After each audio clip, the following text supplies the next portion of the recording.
మా విలేజ్ లో ఒక అమ్మాయి జాబ్ కోసం చూస్తుండగా ఆమెకు హైదరాబాద్ నుంచి జాబ్ ఆఫర్ లెటర్ వస్తుంది. వచ్చిన తర్వాత ఆమె హైదరాబాద్ కి ఇంటర్వ్యూ ఇవ్వడానికి వెళ్తుంది. ఇంటర్వ్యూ ఇవ్వడానికి వెళ్ళినంత ఇంటర్వ్యూలో సెలెక్ట్ అయింది.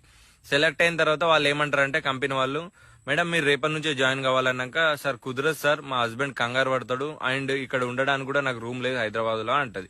అన్న తర్వాత వాళ్ళు ఏమంటారంటే, మేడం మీరు టెన్షన్ పడకండి, మీ కంపెనీ తరపున రూమ్ ప్రొవైడ్ చేస్తాం, మీరు ఉండొచ్చు. ఒక 2-3 డేస్ తర్వాత మీరు ఇంటికి వెళ్ళి మీ హస్బెండ్ కూడా తీసుకొచ్చి మీరు ఇద్దరు కలిసి ఉండొచ్చు, జాబ్ చేసుకోవచ్చు అన్నాక, సరే సార్ అని చెప్పి ఆమె బట్టలు తీసుకొని వాళ్ళ ఆ రూమ్ లో పెట్టుకొని వాళ్ళ హస్బెండ్ కు మెసేజ్ చేస్తుంది. మెసేజ్ చేసినాక బై మిస్టేక్ లా వాళ్ళ హస్బెండ్ నెంబర్ కాకుండా లాస్ట్ లో ఒక నెంబర్ వేరే అతనికి మెసేజ్ వెళ్తుంది. అతను వాళ్ళ వైఫ్ చనిపోతే అంత్యక్రియలకు వెళ్ళి అతను ఇంటికి వెళ్తుండగా ఈ మెసేజ్ చూస్తాడు.